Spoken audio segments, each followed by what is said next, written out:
Do you also find the typical portrays of infantry incredibly boring? Do you also think that we should be able to make the infantry troops every bit as interesting as knights? If so, you have come to the right place. In this video, I will share 4 tropes and misconceptions that I see used when dealing with infantry in fantasy. Let's get into it.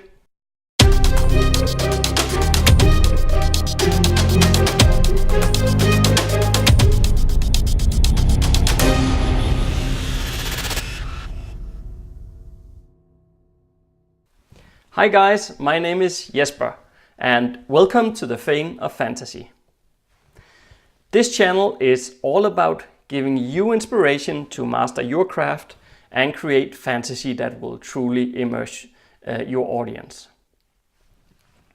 Some fantasy tropes are so incredibly ingrained in our understanding that it has turned into common misconceptions and also cliches. So aspects of medieval warfare are not always correct portrayed, and one of these are infantry. But you might ask, do fantasy need to be historical accurate? No, not at all. But part of what makes world building so fun is to invent new ideas and combine different elements into something new and unique. And is that not what this channel is all about in the first place? So this 4-part video series is a crusade of mine. I want to enable us to craft much better infantry for our fantasy worlds. If you're okay with that, then we can start by asking, what is wrong with infantry? Well, let's look at some common misconceptions. Number 1, infantry is weak.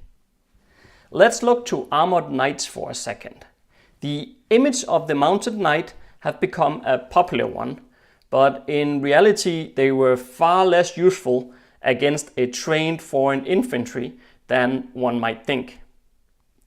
The infantry were invaluable in battle, and even during the Crusades, where knights are almost synonymous with glory, most of the actual battle involved sieges, and also in the 14th century, English warfare focused increasingly on archery. I actually read somewhere that King Edward III prohibited football at one point because people were spending too much time playing it instead of practicing their archery. In fact, the English archers were able to repel many French cavalry forces. Number 2. Infantry consisted of low-rank peasants. The Hollywood image of medieval warfare as unskilled, disorganized chaos, where knights bent on their individual glory led armies of peasants, that is a serious misconception too. Why would any lord or king risk losing a battle over his own lands and territory because his army consisted of nothing but untrained men without real weapons? That makes as little sense as someone stabbing a spear into their own foot on purpose. While medieval armies did consist of a mix of knightly cavalry and infantry, with infantry making up the bulk of the army, these so-called peasants were typically free men who owned land on their own, they owned armor, and they owned weapons. The lord or king would do his utmost to have the best fighters in his armies. And don't forget that infantry was mainstay of Roman armies, where cavalry was treated as auxiliary. Number 3, infantry tactics were conducted by idiots. The key to a medieval battlefield was to position the core of the enemy's army, his infantry, so that its ranks were disrupted enough to be vulnerable to a charge by heavy cavalry. This had to be timed very precisely, and you had to do so while maintaining your own army and not allowing your opponent's heavy cavalry a similar opportunity. So you can imagine how pitched battles like this was risky affairs. In fact, open battles was very rare, and for the most part, warfare consisted of strategic maneuvers and most often sieges. I quite like how Jaime Lannister in the Game of Thrones series, he talked his way into occupying a castle. I believe it was the one guarding a bridge or something. I've forgotten his name right now, but anyway, that felt realistic.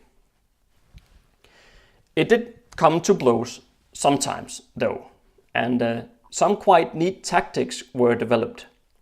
The Saxons and the Vikings developed a defensive posture called the shield wall. You actually see a reflection of this maneuver in the HBO hit series Vikings. Men stood adjacent to one another and held their long shields together to form a barrier against archers and cavalry.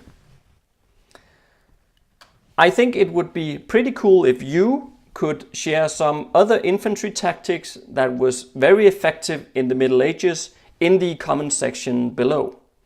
So which one do you know of that could inspire others?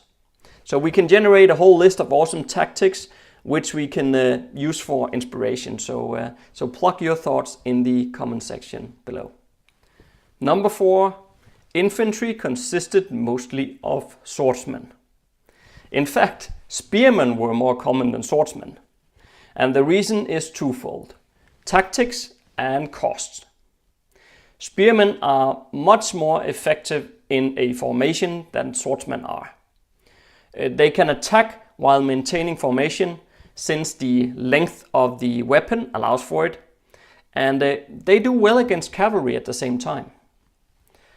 When you face a spearman formation, you not only have to deal with the front row of spearmen, but also the second, third, and possibly even the fourth row.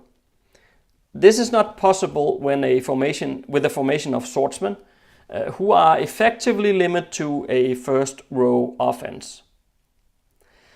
So don't forget that the metal was expensive to procure and manufacture. For the metal used to create one sword, you could create 10 spears. These guys would of course carry a smaller weapon too, as when it comes to a true melee combat, a spear quickly becomes very unhandy. Have I missed some common tropes? Then please let me know in the comment section below. And if you like this video, please remember to hit the like button and also share this video with a friend. What are we going to do about all these misconceptions then? Well, that's why we have a 4-part video series. I have looked to my own Scandinavian medieval culture and searched for some cool infantry units that we can tweak and use as a base of inspiration for infantry units in our own worlds.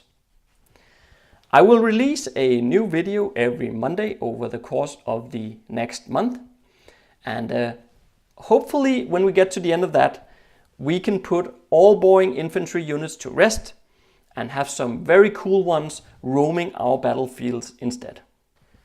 While I wait for my editor to return book 2 in the Keystone Bone trilogy to me, I've started writing my non-fiction piece on Twitter for authors. It's actually quite nice to get a bit of distance from the story of Ea, Ida and Akomsul before I start writing the third and final volume in a few months' time. If you haven't seen it yet, then grab the exclusive behind the scenes look via the link right here on the YouTube banner itself, or you can find it in the description field below. And do make sure to subscribe if this is your first time here. If you are not already on Patreon, then go on over and check that out. I've added a link right here on the screen and in the description field as well. that will help keep this channel going. Stay safe out there, and see you next Monday.